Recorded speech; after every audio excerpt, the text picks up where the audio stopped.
que você esteja, permaneça bem informado. Bom, entre os dias 6 e 8 de maio, o curso de Direito do Centro Universitário de Patos de Minas, Unipam, promove a 19ª edição do tradicional Fórum Jurídico, evento que já se consolidou como um dos mais relevantes da área jurídica na região. Realizado no Centro de Convenções e Eventos do Unipam, o Fórum reúne estudantes, profissionais do direito e toda a comunidade acadêmica para discutir temas atuais e fundamentais do cenário jurídico nacional. Nesta edição, nomes de destaque no meio jurídico estarão presentes abordando assuntos como crise constitucional, atuação no Tribunal do Júri, perspectiva de gênero no processo penal, jurisprudência e direito das famílias. Desse modo, nós recebemos hoje 2 dos palestrantes confirmados no evento. Dr. Flávio Martins, professor e doutor em Direito Constitucional, ministrou a palestra de abertura no dia 6 de maio com o tema Crise Constitucional e os Direitos Fundamentais. Reconhecido autor e docente, o senhor Flávio Martins é referência em Direito Constitucional e Processo Penal.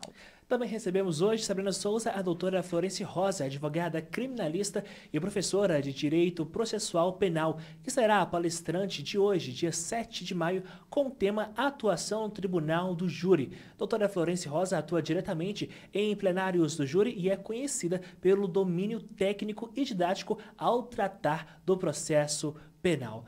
Doutor Flávio, doutora Florence, sejam bem-vindos. Um ótimo dia para vocês. Bom dia a todos vocês, bom dia aos ouvintes, aos telespectadores. É um prazer estar aqui na companhia de todos. Bom dia a todos, é um prazer estar aqui, fomos muito bem recebidos e estou ansiosa para estar com os alunos hoje que estarão presentes lá no nosso evento. Bom dia para os senhores mais uma vez. Vou começar então com o Dr. Flávio Martins. O senhor tem uma trajetória sólida no direito constitucional. O que o motivou a seguir nessa área específica do direito e como é que vê a evolução do ensino jurídico nesses últimos anos? Bem, basicamente o direito sempre foi uma paixão desde muito cedo, desde muito jovem, não é? Na minha família, poucos tiveram a oportunidade de chegar até o ensino superior, não é? E eu fui o primeiro da minha família, muito pobre, do interior de São Paulo, a alcançar outros níveis educacionais. Então eu sabia que a educação ela poderia transformar a minha vida, ela transformou, eu realizei meus sonhos. E o direito constitucional em si, ele é apaixonante e, ao contrário do que muitos pensam, ele faz parte do nosso dia a dia.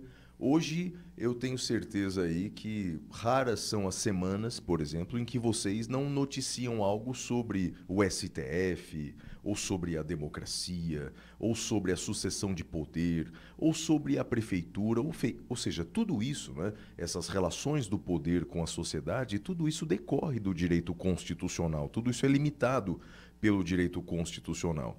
Então, estudar o direito constitucional a fundo me parece um dever, não só do jurista, mas do cidadão de maneira geral. Então, essa paixão pelo direito constitucional fez com que eu caminhasse esses quase 30 anos de docência. E essa paixão do senhor realmente se torna pauta diariamente nos nossos telejornais. Doutora Florence Rosa, a senhora é conhecida por sua atuação em casos midiáticos. Como que começou essa caminhada na advocacia de um tema tão importante, de tão destaque, que é a área criminal, e que levou a senhora a escolher este ramo? Foi uma questão pessoal. A mãe de um irmão, ela foi vítima de homicídio e, ao assistir, eu lembro que estava no início da graduação em Direito, e ao assistir o promotor do caso atuando, eu percebi que eu, de fato, tinha interesse por aquilo ali. E ainda na graduação, eu coloquei na minha cabeça, falei, preciso trabalhar com ele, ele tem muito a me ensinar. Passei por um processo seletivo, trabalhei com esse promotor, aprendi muito com ele. E ali eu já sempre tive um interesse por trabalhar com questões relacionadas ao pacto social, à investigação, à persecução penal em si. E ele despertou esse interesse em trabalhar com o júri. Então, dali em diante, eu comecei a estudar, foquei a minha formação em atuar especificamente em processos que tratem sobre o Tribunal do Júri, sobre a persecução penal, o processo penal em si. Temos muito a falar ainda com o doutor Flávio Martins e a doutora Florence Rosa aqui no seu Jornal da Manhã Patos. Agora são 7 horas e 49 minutos. Vamos fazer agora um rápido intervalo e na volta a gente continua aqui essa nossa entrevista de extrema importância para tirar todas as suas dúvidas e te deixar muito bem informado nesta manhã de quarta-feira. Voltamos já.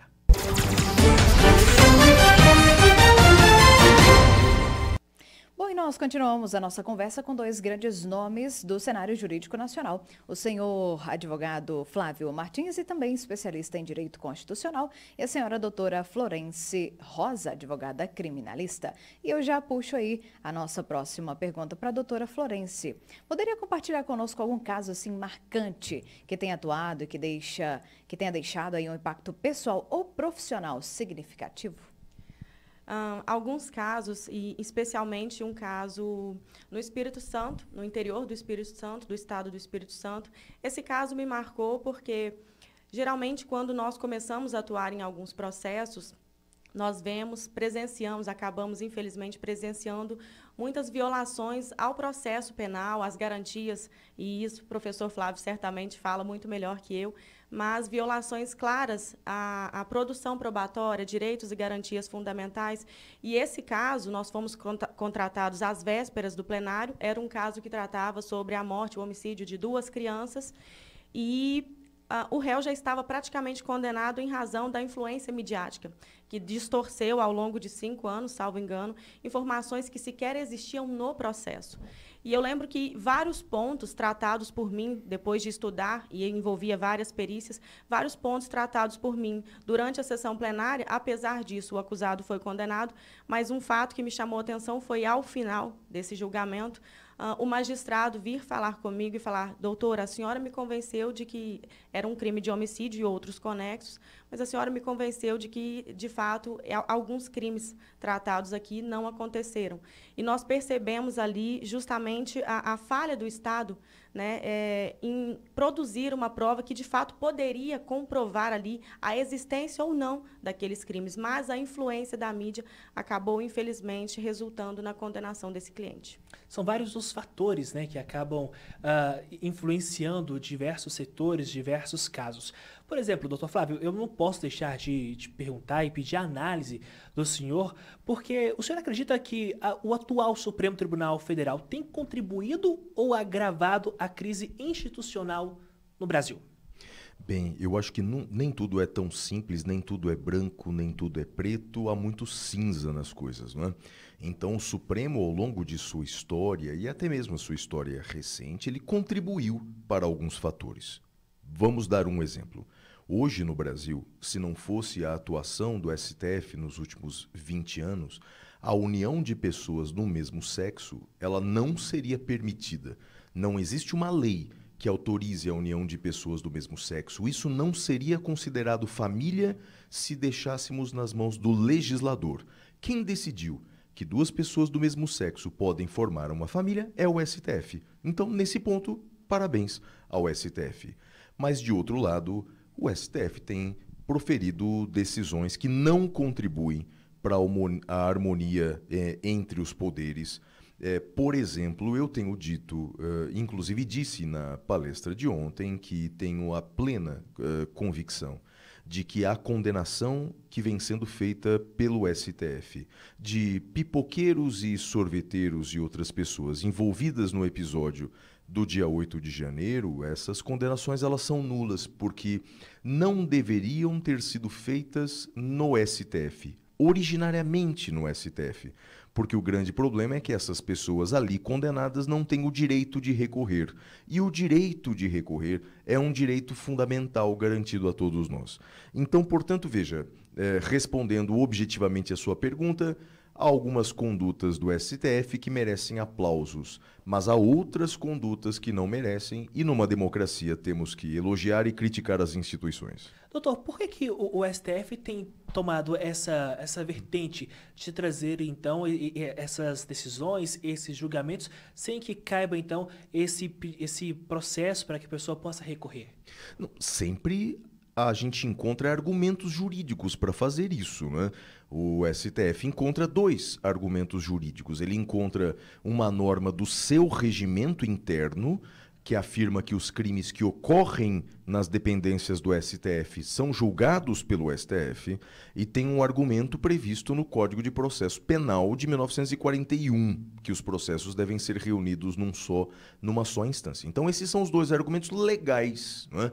Todavia, o que eu argumento, e muitos outros argumentamos, é que contra esses argumentos previstos na lei, você tem um argumento previsto na Constituição, e um outro previsto no Tratado de Direitos Humanos da América, que é a Convenção de Direitos Humanos, que são normas que estão acima dessas outras duas que eu mencionei. No direito é assim.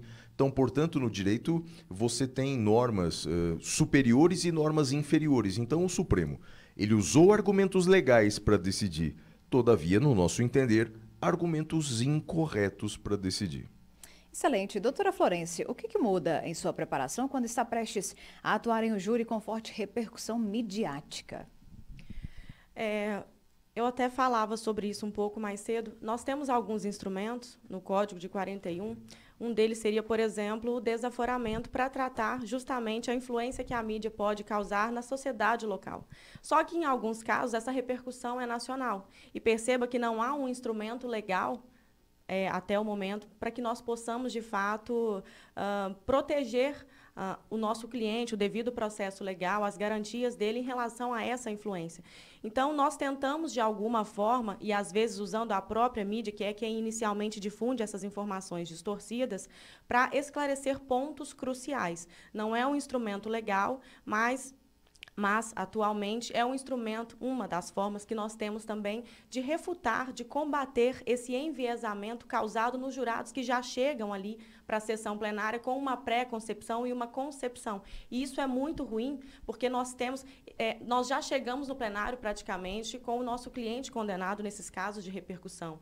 E quando a pessoa já está enviesada, e isso serve não só para essas questões, mas até em relação à prova testemunhal, por exemplo, quando já há esse enviesamento, que é um pré-conhecimento dos fatos através de outros vieses, de outras fontes, nós já temos uma certa resistência cognitiva involuntária, inclusive, para que nós possamos ali passar as informações de acordo com o que elas estão, de acordo com o processo, ou de acordo com o que de fato aconteceu.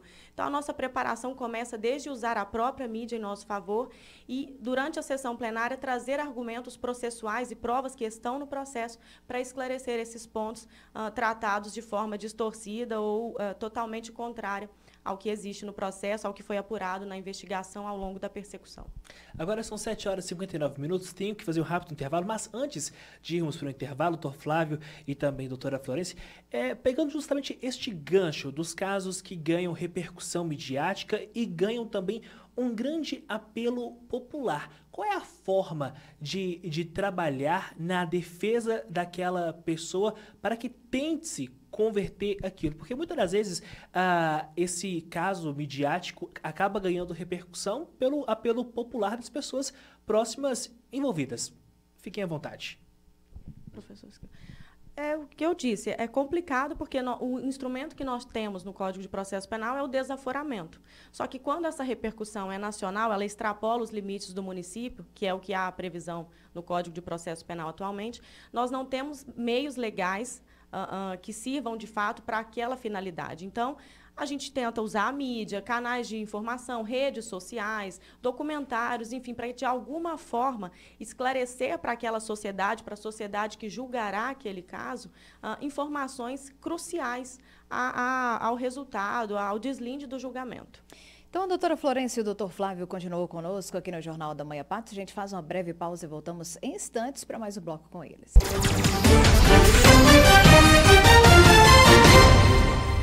Nós seguimos com o 19º Fórum Jurídico do Unipam como destaque e conosco no Jornal da Manhã Patos os palestrantes Dr. Flávio Martins e também a doutora Florence Rosa. Dr. Flávio, suas obras são adotadas em várias instituições do país. Como é que o senhor enxerga aí a responsabilidade de formar opinião jurídica entre os novos profissionais?